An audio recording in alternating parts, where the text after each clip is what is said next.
Muy buenas noches a todas y a todos. Se cumplen 12 años de la Ley de Memoria Histórica y para celebrar un evento tan importante hemos querido tener también una entrevista muy especial. José Luis Rodríguez Zapatero, expresidente del Gobierno y artífice de la Ley de Memoria Histórica. Muchísimas gracias por acompañarnos, gracias a vosotros por acompañarnos en público. Es un placer tenerle aquí. Nos acompaña también Alejandro Torrús, compañero, periodista y experto además y responsable de todas las informaciones, las mejores de la Ley de Memoria Histórica. Muchas gracias, Alejandro, por tu colaboración. Gracias. Decía que se cumplen 12 años de la aprobación de la Ley de Memoria Histórica y además casualmente este año, en 2019, hemos vivido sin duda uno de los hitos más importantes junto a esta propia ley, que es la exhumación por fin de los restos del dictador Franco del Valle de los Caídos. Sin embargo, es verdad que también ha habido otros hechos, como el ascenso de la ultraderecha pro-franquista y, digamos, el negacionismo del Partido Popular en sus instituciones de lo que es la memoria histórica, por ejemplo, con el hecho en el Ayuntamiento de Madrid de que se retirase el memorial de la Almudena con todos los nombres de las víctimas franquistas que hemos reproducido aquí también en público y en el homenaje que hicimos a las víctimas el pasado 11 de diciembre. ¿Cómo valora estos hechos tan contradictorios en pleno siglo XXI? Bueno, España sufrió una grave dictadura durante 40 años después de una trágica guerra civil, una transición bien ordenada, sensata, prudente, pacífica. Y abrió la expectativa a la democracia. La democracia es siempre un proceso, es siempre una promesa por conquistar, siempre hay nuevos espacios democráticos, siempre hay nuevos derechos.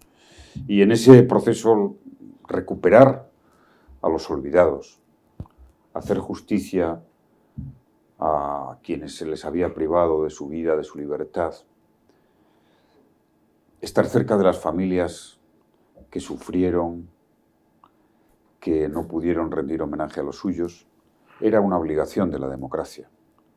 Nuestra democracia es algo más perfecta con la ley de memoria y con todo lo que ha desencadenado.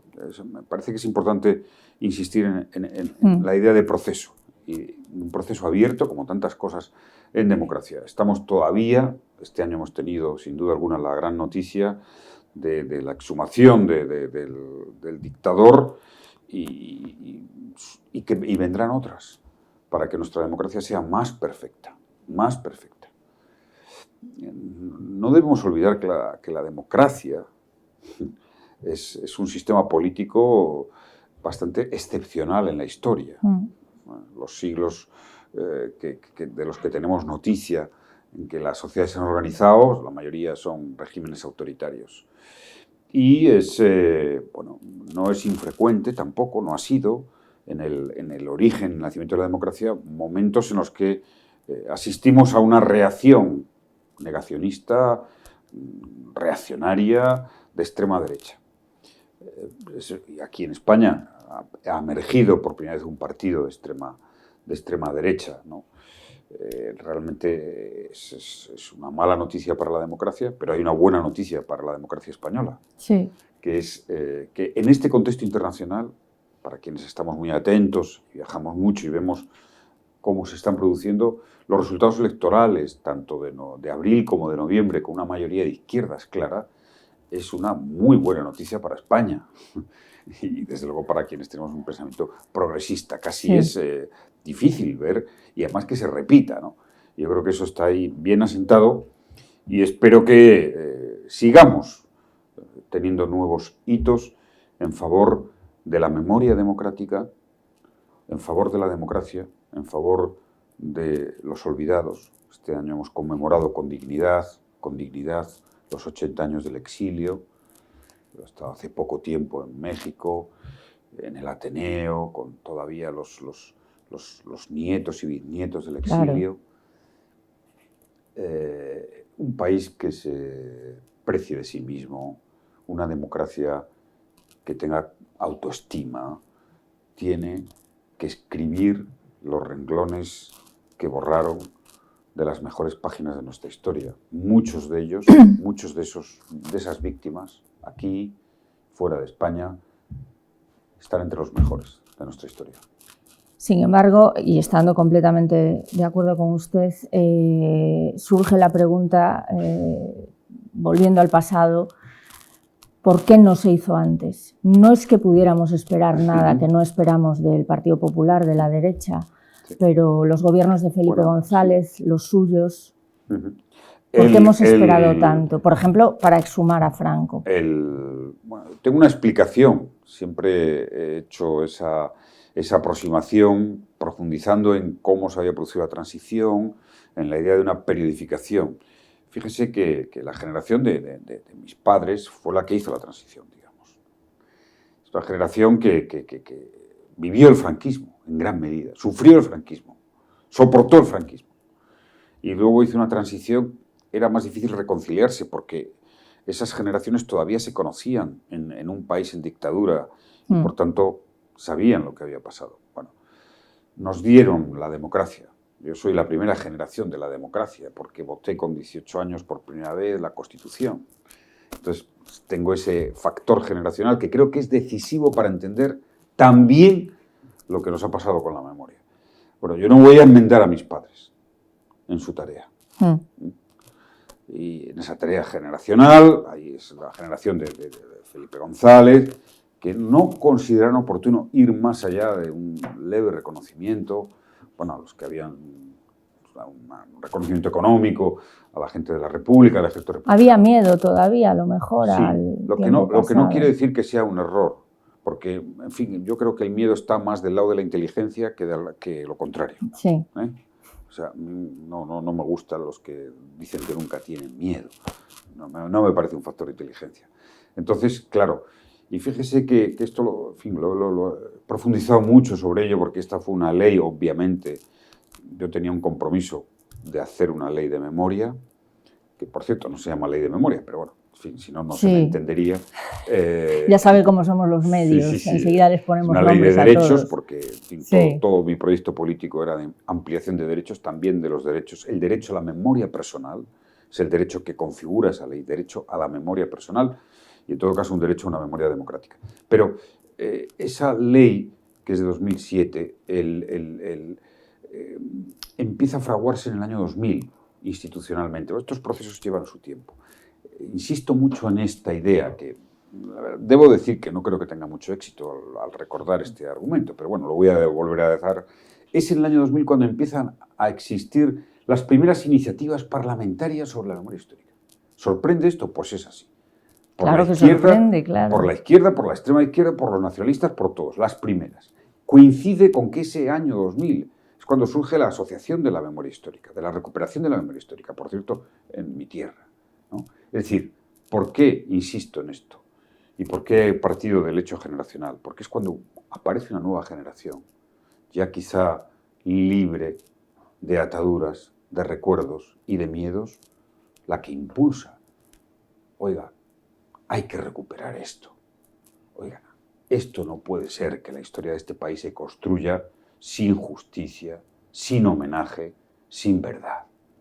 Y esta es la ley de memoria del 2007, que desde esa perspectiva pues se va cumpliendo. Y yo sé, mi generación, que estaba ahí un poco intermedia, es la que impulsa la ley, y hay una generación posterior que va colmando cosas de la ley, como la exhumación de Franco. Es decir, debo decir que me parecía que yo tenía la intuición de que eso iba a llegar, ¿no? Y que, bueno, quizá la cuota de responsabilidad que a mí me correspondía generacionalmente estaba ya ahí puesta, ¿no? Y en fin, con la ley, y que llegaría.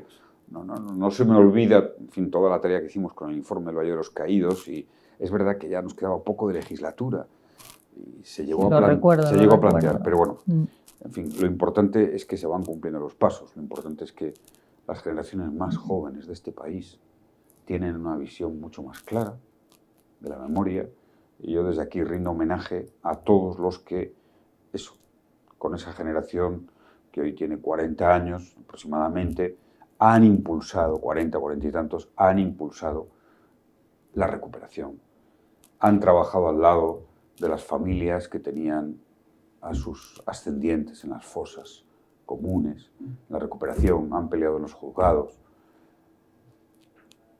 Todas esas personas, y todas todo lo esas que jóvenes queda, ¿no?, por hacer. Están construyendo ese país.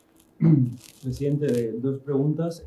Estoy muy de acuerdo, me parece muy inteligente el discurso del proceso democrático, de cómo los años son necesarios para continuar avanzando, como las nuevas generaciones estamos más libres porque no sentimos el miedo de la dictadura, pero le encuentro un pero a este discurso, y es las generaciones que sí sufrieron la dictadura, que estamos en deuda con ella y que se nos está muriendo.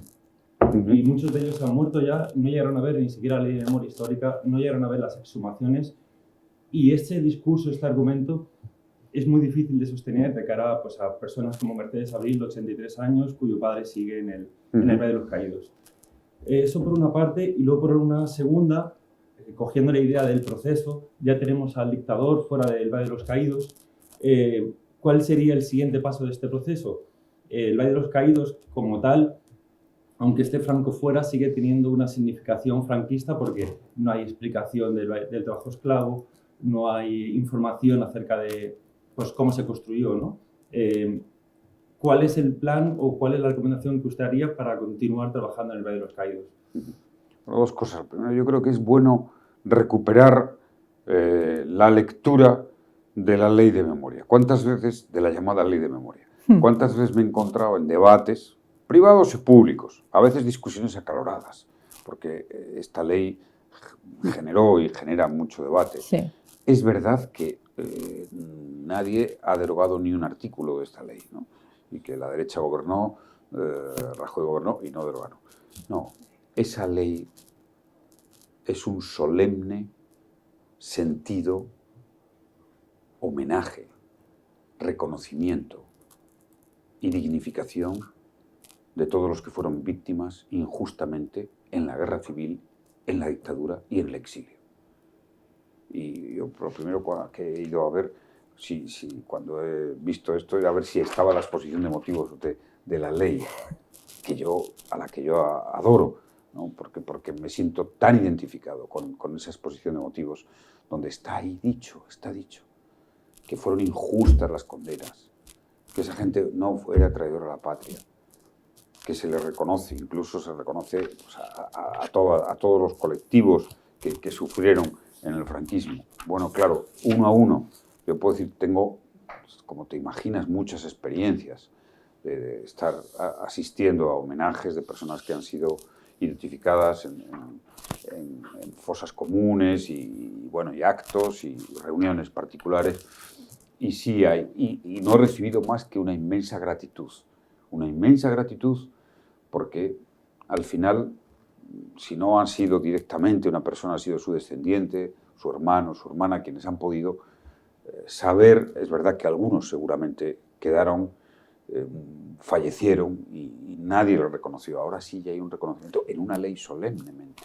Esto me parece que es muy importante. Es verdad que a veces quitamos el valor a las leyes, ¿no? Pero es muy importante que una ley, nada más y nada menos que una ley, diga lo que dice sobre nuestra historia, sobre esas personas, sobre esas familias. Y por cierto, que también, gracias a que hemos tenido a algunas personas, algunos abogados como Eduardo, que sé que es conocido en este medio, Eduardo Ranz, que han peleado en los tribunales, pero es que la ley obligaba desde el primer momento.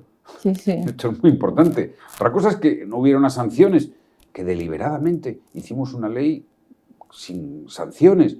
¿Por qué? Porque también hay que hacer la pedagogía democrática de que un país se autorrealice y se autoimponga nada más y nada menos que el cumplimiento de la ley. A mí me sorprende ver a algunos líderes de la derecha que están todo el día exigiendo la ley. Parece que la ley la llevan ellos solo en el bolsillo para ellos mismos, ¿no? Sí, la Constitución. Y cuando es la ley, o es que la ley de la memoria, llamada de la memoria, es menos ley que las que a ellos les gusta.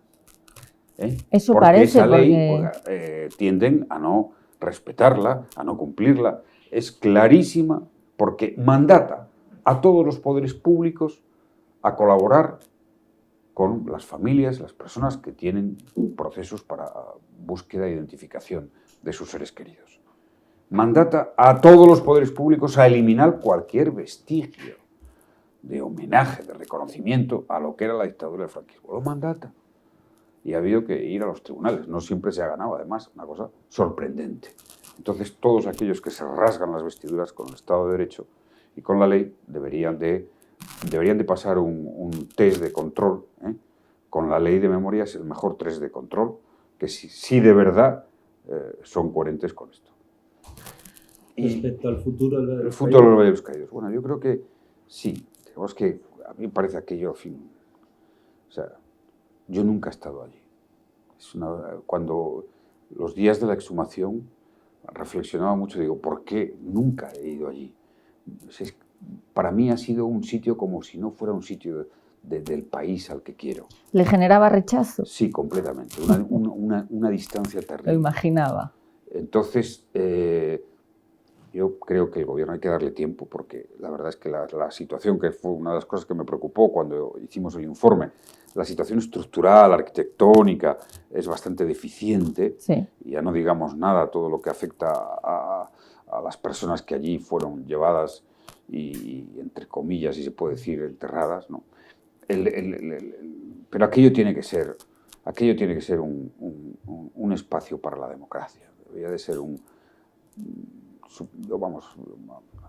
improvisando, pero haría un concurso de ideas a nuestros mejores artistas, a nuestros mejores... Que los hay muy buenos. Cultura, que los hay, para que diseñen un espacio de la democracia, del afecto, de la reconciliación, de los valores. Eso, bueno, puede llevar tiempo y, por supuesto, hay que atender todas las reivindicaciones de las familias hasta donde se pueda en torno al reconocimiento, recuperación y, en su caso, homenaje a las personas que allí están. En este espacio para la democracia, esta resignificación necesaria de los caídos, uno de los puntos quizá más polémicos es la presencia o no de los monjes benedictinos. ¿Qué opinión tiene el presidente? Realmente me parece, haber oído a ese prior, y es que me resulta difícil pronunciarme, porque claro, a mí las cosas que más me resulta difícil pronunciarme son aquellas que me parecen insólitas, ¿no? O sea, algunas posturas políticas que escuchamos hoy en día con la recuperación de la extrema derecha y demás, no sé, me parece que aquí debe ser un espacio civil. Eso es lo que a mí me gustaría, sin duda alguna. Hablaba de la exhumación de Franco, del día de la exhumación de Franco, y precisamente ese día asistimos a varios actos de exaltación del franquismo. Uh-huh. E incluso hay analistas que opinan que esto pudo movilizar a la ultraderecha, al voto de la ultraderecha en las elecciones del 10 de noviembre.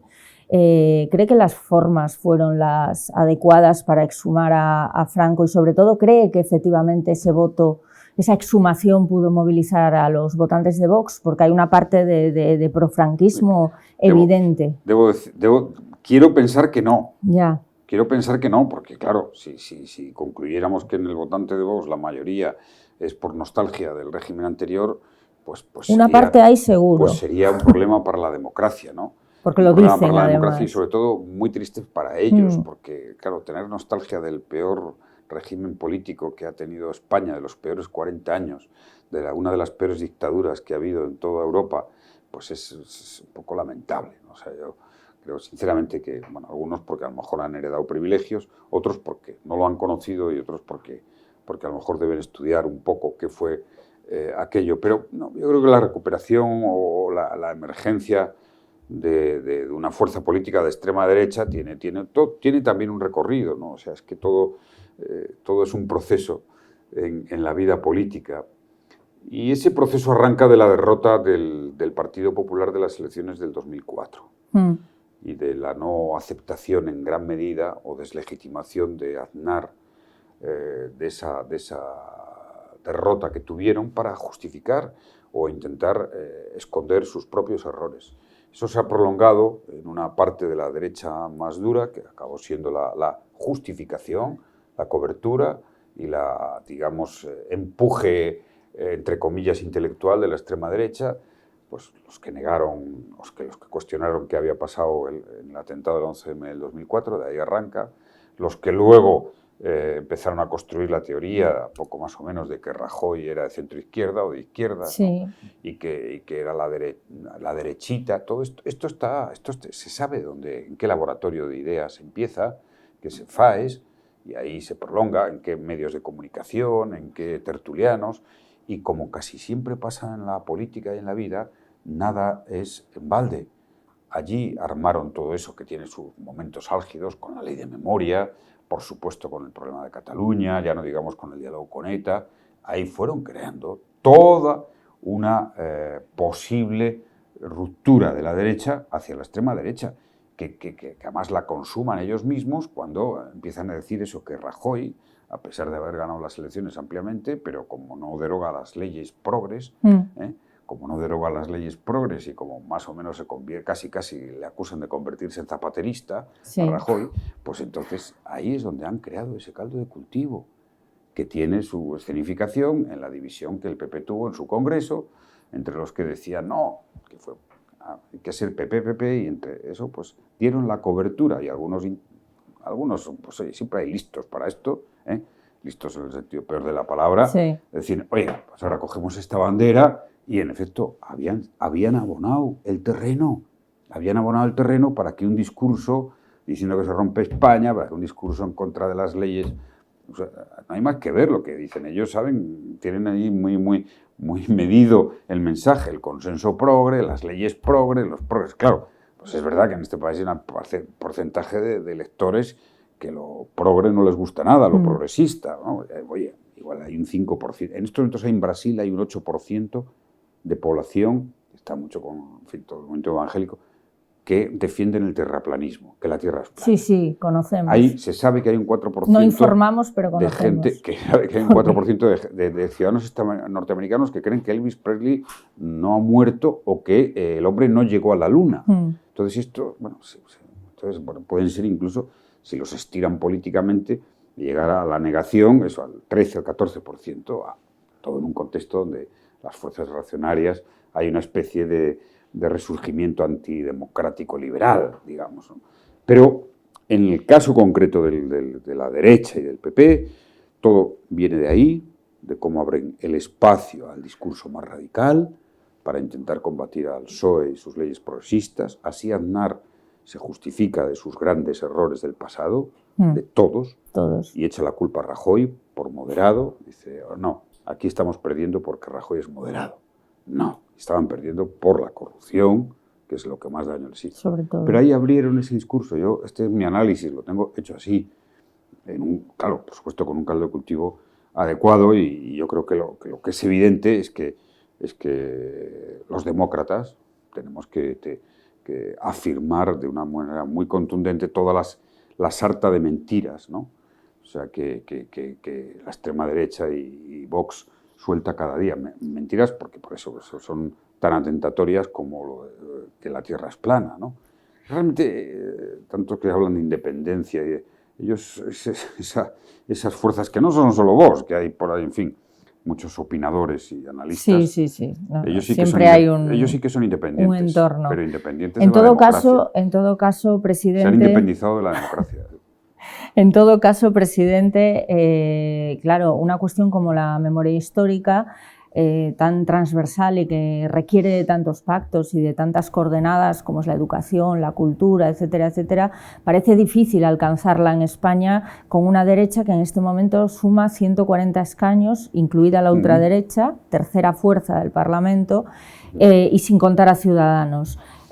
Así es imposible alcanzar pactos de Estado mediante los cuales realmente España tenga una memoria histórica plena. Hasta que el PP, que obviamente... pues parece difícil hacer pedagogía con el PP. En el centro derecha yo creo que hay bastante gente preocupada con lo que representa Vox, y además con una dificultad para digamos, asumir los pactos con Vox, hasta que el PP no recupere el sentido político, ¿no? La intuición política de que solo si se convierte nuevamente en una fuerza moderada, centrista, entre comillas, dentro de lo que es o sea, centrar la derecha en España es siempre relativo, pero bueno. Claro, pero en otros países europeos sí pasa. Por lo menos, sí, claro. Fíjese Angela Merkel, qué discursos pero parece hace contra imposible la extrema hacer derecha pedagogía con el y PP. qué discursos hace pro inmigración, pues claro. Nosotros tenemos lo que tenemos. Entonces, pues fíjese eso que Rajoy va a pasar. Rajoy, que es una persona, en fin, yo le tengo respeto, Rajoy es una persona conservadora, muy conservadora, personalmente, me parece respetable. Pero es que, ¿cómo será la cosa que Rajoy va a pasar a la historia casi como una derecha avanzada, liberal, ¿no? Es sorprendente. En este país la derecha es liberal cuando no hace nada, como Rajoy. Entonces deja que la izquierda haya hecho, no lo destruye, entonces, bueno, eso es. O sea que sí, hasta que el PP no descubra que sus posibilidades de volver a ser mayoría y gobernar en este país, que es como es, solo pasan porque recupere un espíritu, una actitud, una estrategia de centro, se separe claramente de los postulados de la extrema derecha y tenga una visión distinta, que es lo que más le va a costar, de nuestra convivencia territorial. Mientras eso no pase, no van a volver. Claro, eso es fundamental también. Pero es que no van a tener posibilidades de liderar una mayoría, el Partido Popular. Esa es la verdad. No sé si lo descubrirán, si se darán cuenta, pero esto es así. Presidente, hemos contactado con algunas de las asociaciones de memoria con las que solemos trabajar, le hemos avisado de su visita y le hemos pedido que nos hagan algunas preguntas para poder trasladárselas y cederles la voz que nos da esta silla. Antes hablaba... Sí, siempre queda bien eso y tal, ¿no? Sí. Antes hablaba que sí. de la Asociación para la Recuperación de la Memoria Histórica, cuyo presidente es Emilio Silva, que supongo que conocerá. Ayer Emilio Silva nos trasladaba la pregunta de por qué la llamada Ley de Memoria Histórica, que aprobó su gobierno, no responsabilizó directamente al Estado, tal y como sugiere o recomienda la ONU, de la exhumación de los miles de españoles que siguen hoy impunetas. Recordamos que la ley lo que hacía era permitir subvenciones a asociaciones familiares que quisieran exhumar a Creo que antes he incidido en algo poniendo énfasis. La ley establecía la obligación de todos los poderes públicos de contribuir a facilitar la tarea de aquellas familias, y entendimos que eso debía de ser a instancia de parte. Es decir, fíjese que hay algún caso conocido de algún hombre público muy importante donde ha habido una controversia. Nosotros entendíamos que más que el Estado hacer una tarea, decir, ahora vamos a ponernos a ver dónde están todas las fosas, a levantarlas y a identificar, no, debía de ser las propias familias las que tuvieran el derecho a hacerlo. Otras cosas, porque además jurídicamente exigía todos los extremos. Nosotros nos parecía un modelo más democrático, incluso más democrático, para que nadie pensara que queríamos, lo que queríamos era levantar, en fin, como se decía, no, lo que queremos es garantizar un derecho. Es que, claro, esto, dentro de todo lo que es el complejo debate y lo que se tensiona, se ha perdido, se pierde con facilidad el espíritu de la ley. Es una ley de derechos, el derecho a la memoria personal, el derecho a saber dónde tienes a tus antepasados, el derecho a no ver una calle con un símbolo franquista.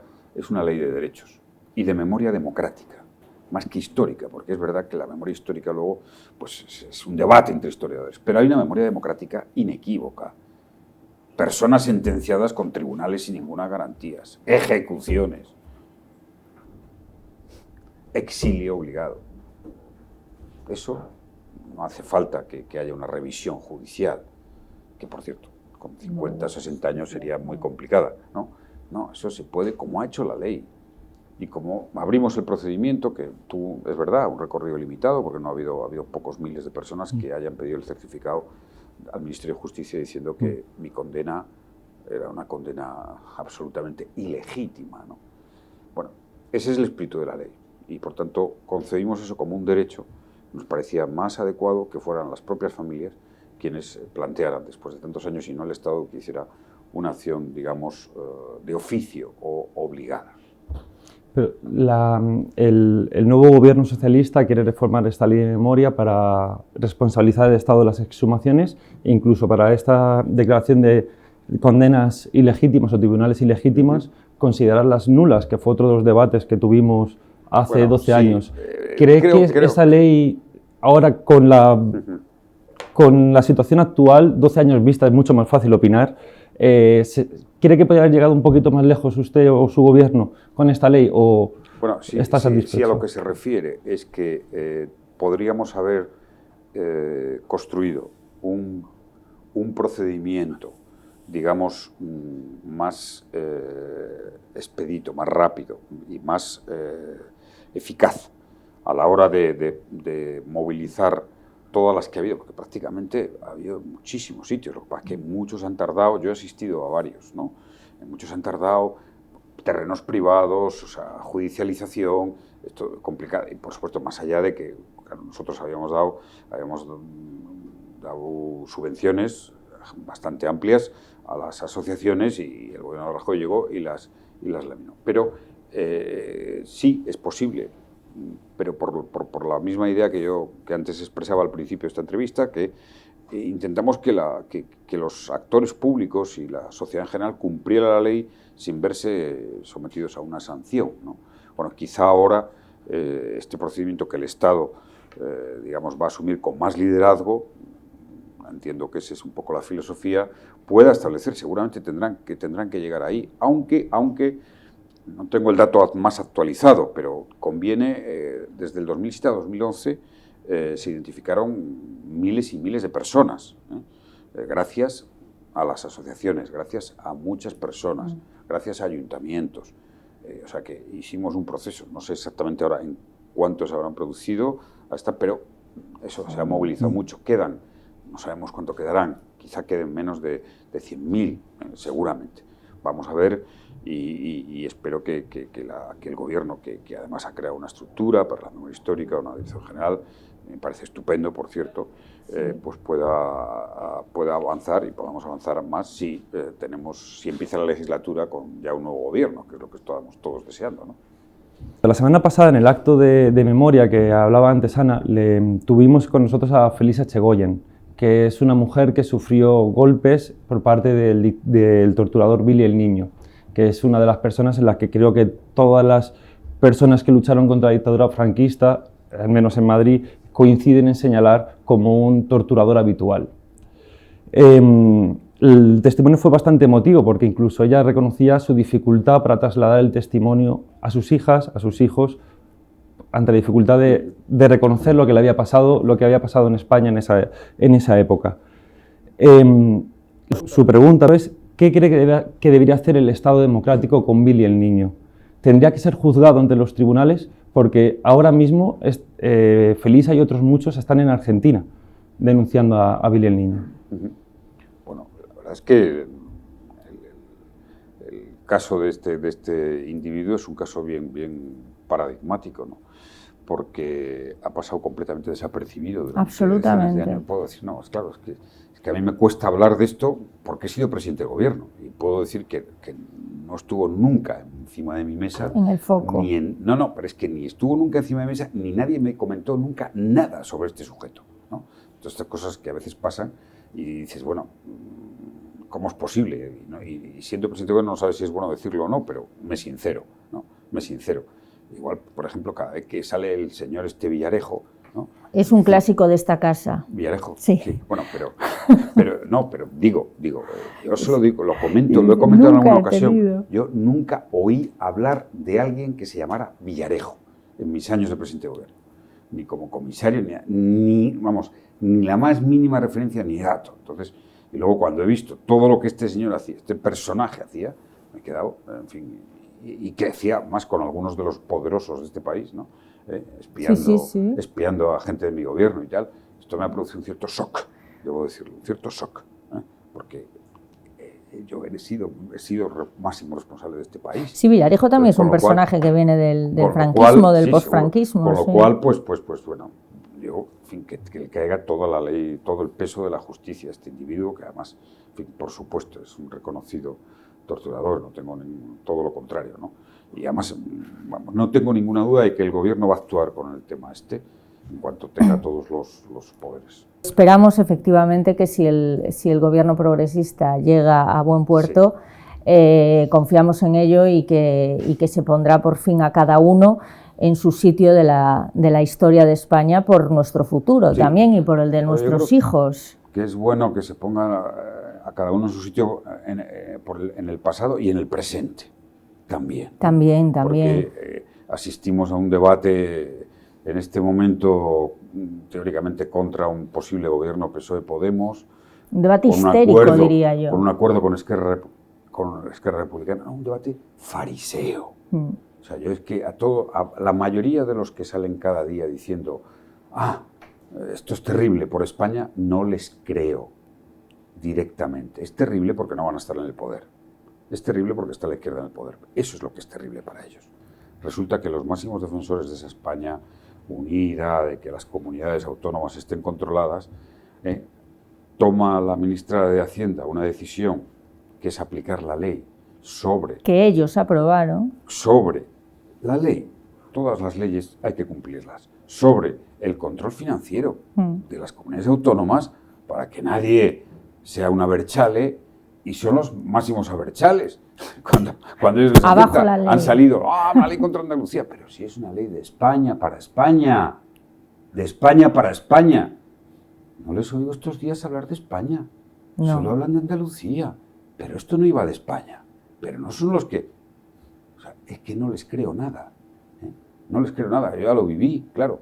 O sea, los que venían de haber estado negociando con ETA, y los que habían dicho que hablaban catalán en la intimidad... Nunca le reconocieron su labor, ¿verdad? Al revés. Y los que hablan catalán en la intimidad se rasgaban las vestiduras como patriotas, porque yo intentaba acabar con ETA, que por cierto, lo logramos, y porque yo intentaba dialogar con Cataluña, qué es lo que hay que hacer, y lo que afortunadamente vamos a tener en los próximos tiempos. O sea que, sencillamente, no es que yo tenga miedo que mi partido, que es absurdo, haga algo dentro de lo que es el marco de la democracia, la Constitución. No, es que no les creo. O sea, es que no les creo. No les creo. Y tiene experiencia. No creo su patriotismo. Me han demostrado 1000 veces que es pura utilización partidista de los grandes consensos. Oiga, estaban todos. Yo cuando iba camino del final de ETA, yo sé que muchos dirigentes del Partido Popular sabían que había que hacerlo. Incluso en privado me lo decía. Pero públicamente vamos a quedar bien, hombre, para que los 4 grandes medios de comunicación escritos de España nos hagan editoriales y aticen al Partido Socialista. Esta es la verdad. Pues muchísimas gracias, decía, por su tiempo, presidente, por su tiempo dedicado a público y a todas las víctimas y familiares de esas víctimas. Merecen todo el tiempo y merecerán, que estarán viendo esta entrevista. Y merecerán muchos años en el futuro. Esperemos que se les den. Gracias también a todos y a todas ustedes, que pasen unas muy felices fiestas, boas noites, bo Nadal. Felices fiestas a todos, felices fiestas, presidente. Igualmente, gracias. Gracias.